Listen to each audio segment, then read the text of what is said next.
السلام علیکم ورحمۃ اللہ وبرکاتہ۔ اللہ تعالیٰ کی ذات سے امید ہے کہ آپ سب خیریت سے ہوں گے، اور دعا بھی ہے کہ اللہ تعالیٰ خیر و عافیت اور اپنی حفظ و امان میں رکھے۔ آج آپ کے سامنے استغفار کے حوالے سے ایک حقیقت رکھنا چاہوں گا، جس سے ہمارے بہت سارے دوست احباب جو استغفار کرنے والے ہیں وہ واقف نہیں ہیں، لا علم ہے، وہ اس حقیقت کو جانتے ہی نہیں ہے، اور بغیر جانے جو ہے وہ استغفار کیے جا رہے ہیں۔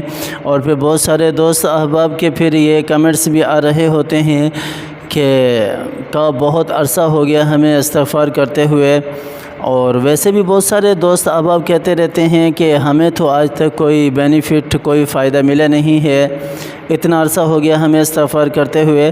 حالانکہ وہ اس غلطی سے نا آشنا ہے، وہ اس غلطی کے بارے میں ان کو پتہ ہی کچھ نہیں ہے کہ ہم کون سی غلطی کر رہے ہیں اور ہم سے کیا غلطی سرزد ہو رہی ہے، جس کی وجہ سے ہمارا استغفار جو ہے وہ قبول نہیں ہو رہا، اور ہمارے رزق کے اندر برکتیں نہیں آ رہی، ہمارے گھروں کے اندر خوشیاں نہیں آ رہی، بزنس بجائے اس کے کہ بڑھنا چاہیے اور زیادہ پیچھے کی طرف جا رہا ہے، لاس ہو رہا ہے۔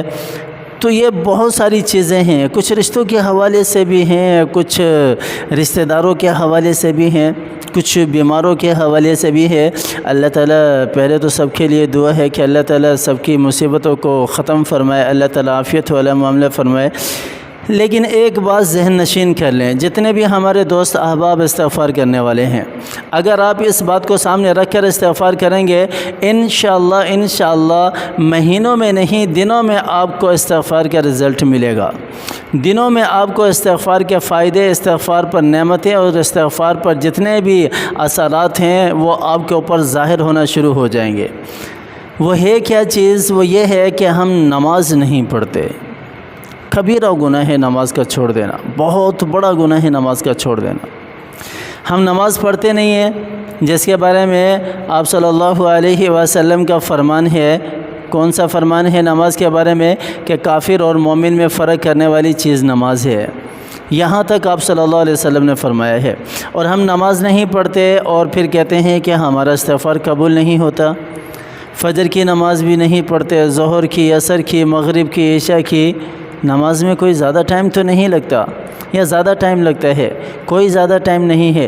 یہ شروع میں آپ کو اگرچہ مشکل لگے گی، میں نے کئی دفعہ مثال دے کر بھی سمجھایا ہے، آج پھر آپ کے سامنے یہ مثال چھوٹی سی رکھ دیتا ہوں کہ برتن پر یا لوہے پر زنگ لگا ہونا، تو ہم اس زنگ کو اتارنے کے لیے کتنی محنت کرتے ہیں، اس کو چھوڑ تو نہیں دیتے نا۔ اگر اس کو چھوڑ دیں گے تو ضائع ہو جائے گا، ختم ہو جائے گا، برتن ٹوٹ جائے گا، وہ لیک ہو جائے گا، مٹی بن جائے گا۔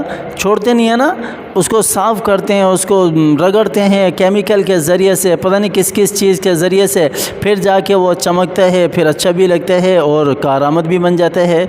ہمارا حال بھی کچھ اسی طرح کا ہے، ہمارا حال بھی کچھ اسی طرح کا ہے۔ ہم توبہ تو کرتے نہیں ہیں، لیکن اگر نماز پڑھنا شروع کر دیں تو آپ صلی اللہ علیہ وسلم کے فرمان کے مطابق ایک نماز سے لے کر دوسری نماز تک کے درمیان میں جتنے بھی گناہ ہوئے ہوتے ہیں چھوٹے چھوٹے، وہ نماز پڑھنے سے سارے کے سارے معاف ہو جاتے ہیں۔ اتنی بڑی فضیلت ہے نماز کی۔ اور اس نماز، میں نے کہا کہ یہ اسی زنگ آلود برتن کی طرح، ہمیں شروع میں بوجھل محسوس ہوگا، ہمیں شروع میں ایسا فیل ہوگا کہ میں پتہ نہیں کون سے ایک بہت بڑا کام کرنا شروع کر دیا میں نے، لیکن ڈٹے رہنا اس پر۔ آپ 1 مہینہ پابندی کے ساتھ نماز پڑھ لیں، 15 دن پابندی کے ساتھ نماز پڑھ لیں، پھر یہ نماز آپ کو نہیں چھوڑے گی۔ آپ چھوڑنا بھی چاہو گے پھر بھی یہ نماز آپ کو نہیں چھوڑے گی۔ اتنا سکون اور اتنا سرور اس نماز کے اندر ملتا ہے۔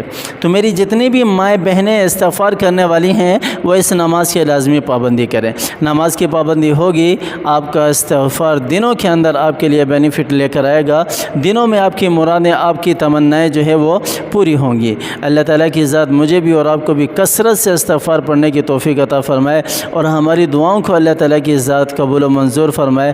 آمین ثم آمین، وآخر دعوانا ان الحمد للہ رب العالمین۔